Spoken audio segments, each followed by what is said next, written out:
एक ही परिवार के 6 लोगों की अंधाधुंध फायरिंग मामले में एसआईटी की टीम ने एक लाइनर राजन पासवान और मुख्य आरोपी आशीष चौधरी का सहयोगी उमेश साव को गिरफ्तार कर लिया है।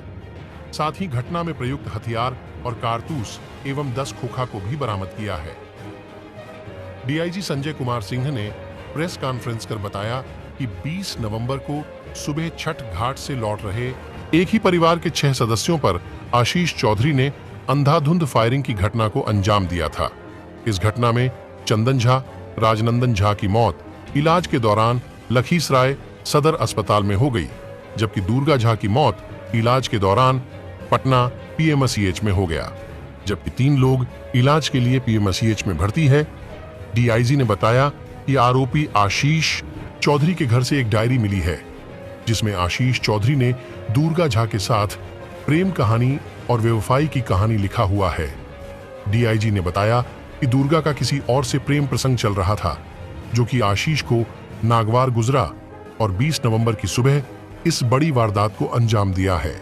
हालांकि मृतक के परिजन का आरोप है कि 2 साल पूर्व इस घटना का लिखित आवेदन कबैया थाना को दे रखा था, लेकिन कबैया पुलिस के द्वारा किसी तरह की कार्रवाई नहीं की गई। डीआईजी संजय कुमार सिंह ने कहा कि अभिलेख को देखकर दोषी पुलिस पदाधिकारी पर कार्रवाई की जाएगी। कैमरामैन नीरज कुमार के साथ शाहिर रहमान की खास रिपोर्ट पटना। देखिए, कल दिनांक 20/11/2023 की घटना है। लखीसराय शहर के कवैया ओपी के अंतर्गत पंजाबी मोहल्ला है। वहीं पर आशीष चौधरी और दुर्गा झा दोनों पति पत्नी के तौर पर रह रहे थे। इन दोनों के बीच में काफ़ी अंतरंग संबंध पहले ही से रहे हैं और ये दोनों साथ रह रहे थे। इसी कारण से कल ये घटना घटी है कि आशीष चौधरी ने छठ पर्व की समाप्ति के उपरांत सुबह करीब 7:30 पौने 8 बजे छठ घाट से अर्घ दे के लौटने के बाद ये गोलीबारी की घटना दुर्गा झा के घर के समीप की गई है। इस गोलीबारी की घटना में कुल 6 लोगों को गोली लगी थी, जिसमें अभी तक दुर्गा झा लड़की का देहांत कल पटना में हुआ है और उसके जो 2 भाई थे चंदन झा और राजनंदन झा, इनकी घटनास्थल पर मृत्यु हो गई थी। कुल 3 लोग अभी तक इसमें मृत हो गए हैं। बाकी जो 3 लोग हैं, दुर्गा झा लड़की के पिता शशिभूषण झा और उसकी भाभी लवली झा, जो कि राजनंदन झा उसके मृत भाई की पत्नी है, और उसकी एक और बहन प्रीति झा, ये अभी जख्मी का इलाज पटना में चल रहा है। पूरे घटनाक्रम के पीछे का जो बैकग्राउंड है वो ये है कि इन दोनों के बीच, आशीष चौधरी और दुर्गा झा के बीच काफ़ी पहले से प्रेम संबंध था और इन लोगों ने शादी भी कर ली थी। उनके घर से, घटनास्थल के पास से एक नोटबुक प्राप्त हुआ है। नोटबुक में करीब 15 पृष्ठों में आशीष चौधरी ने काफ़ी डिटेल से अपने और दुर्गा झा के बीच हुए पूरे संबंध का चर्चा किया है और उसमें ये स्पष्ट रूप से लिखा है कि काफ़ी मानसिक प्रताड़ित होने के बाद ही उसने ऐसा कदम उठाया है। दुर्गा झा के लिए उसको कोचिंग में रख के पटना में पढ़ाया, नाला रोड में, उसका भी जिक्र उस डायरी में आप लोग देखेंगे। और हॉस्टल, गर्ल्स हॉस्टल में रख के कोचिंग करवाया बैंकिंग के लिए।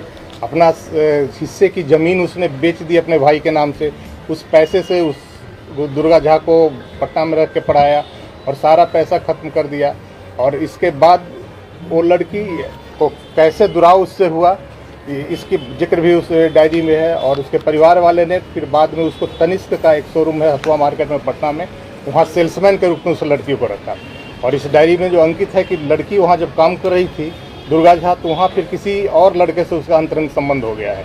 और इसकी जानकारी जब आशीष चौधरी को हो गई है तो इसके बाद इसने इतना बड़ा कदम उठाया है। और इसमें जो उसने अपना 15 पृष्ठों में जो बयान दर्ज किया है अपना, उसमें इसने उल्लेख किया है कि काफ़ी सोच विचार करने के बाद, काफ़ी मानसिक रूप से प्रताड़ित होने के बाद ये घटना उसने किया है। और ये घटना तो जघन्य है, लेकिन पुलिस इसमें काफ़ी त्वरित कार्रवाई करते हुए इसमें जिसने लाइनर की भूमिका निभाई है, जिस लड़के ने, उसका नाम है राजन पासवान उर्फ समीर राज। इसकी गिरफ्तारी हो गई है। पूरे सीडीआर के लोकेशन से, वैज्ञानिक अनुसंधान से यह साबित हो गया है कि पूरा घटना का लाइव लोकेशन आशीष चौधरी को ये समीर पासवान दे रहा था। सीडीआर से ये बात प्रमाणित है कि हर 15 मिनट पर, 20 मिनट पर 4 कॉल है 7 बजे से लेकर 7:30 के करीब 7:45 के करीब तक कॉल से वो बताते गया है और घटनास्थल पर इसी के लाइव लोकेशन देने पर वहां पर पहुंच के आशीष चौधरी ने गोलीबारी की घटना की गई है। तो इसमें लाइनर की भूमिका निभाने वाले समीर राज उर्फ राजन की गिरफ्तारी हो चुकी है और एक और व्यक्ति की गिरफ्तारी हुई है उमेश साव की, जिसके बारे में अनुसंधान में और साक्ष्य आए हैं और उस पर साक्ष्य संकलन किया जा रहा है साक्ष्य को संपुष्ट करने के लिए। इसके अतिरिक्त अन्य लोग पर भी अभी पुलिस की नज़र है। जो अनुसंधान में जो तथ्य आए हैं उसके लिए हम लोग प्रयासरत हैं। किसी भी कीमत पर हम लोग आशीष चौधरी को छोड़ने वाले नहीं हैं। ये घटना उसने किया है, मानसिक रूप से भले ही प्रताड़ित हुआ हो, लेकिन घटना जघन्य है और अपराध के दृष्टिकोण से ऐसी घटना को पुलिस कभी बर्दाश्त नहीं करेगी और इस पर हम लोग काफ़ी कार्रवाई कर रहे हैं। रात में भी रेड हुआ है। आज भी आशीष चौधरी के जो संभावित ठिकाने हैं पुलिस के नज़र में, उस पर पुलिस की टीम जा चुकी है और दूसरी कुछ टीम भी रवाना हो रही है उसकी गिरफ्तारी के लिए और उम्मीद है कि जल्द ही हम लोग आशीष चौधरी को भी पकड़ने में कामयाब हो पाएंगे और आशीष चौधरी को निश्चित रूप से पुलिस पकड़कर कार्रवाई करेगी। सर, ये डायरी लिखने से ये नहीं अंदाजा लगता है कि ये सरफिरा आशिक के साथ साथ सातिर भी है? आप कह सकते हैं, सातिर भी है और इसके कुछ क्रिमिनल हिस्ट्री भी मिले हैं। जो पहले किसी मामले में ये जेल गया है तो उस पर भी हम लोग देख रहे हैं उसको बढ़िया से कि किस तरीके उसका रिकॉर्ड भी निकालना पड़ेगा। चूँकि 2007-8 का मामला बताया जा रहा है तो उसके रिकॉर्ड को हम लोग देखेंगे कि उसमें किस कारण से उसको जेल जाना पड़ा था। तो जैसा कि लोग बता रहे हैं कोई मर्डर की घटना घटी थी लखीसराय में, तो उसमें ये जेल गया था और उमेश साहब और ये आशीष चौधरी, तो उसको हम लोग अपना रिकॉर्ड से खंगाल रहे हैं, कोर्ट से भी उसको वेरीफाई कर रहे हैं। और यहाँ के लखीसराय के पब्लिक से हम यही अपील करना चाहेंगे कि किसी बहकावे में ना आए। सोशल मीडिया पर कई तरीके के पोस्ट कास्ट को लेकर किया जा रहा है। ये कास्ट से संबंधित घटना नहीं है, यह विशुद्ध प्रेम प्रसंग के कारण जो आंतरिक विरोध हुआ है उसके कारण ये घटना घटी हुई है। इसमें 2 जाति के लोग इन्वॉल्व जरूर हैं लेकिन कास्ट राइट के रूप में इसको नहीं है। इसलिए लखीसराय की जनता से मेरा यही अपील है कि धैर्य बनाए रखें, शांति बनाए रखें और इसमें जो सही कल्प्रिट है वो जल्द पकड़ा जाएगा।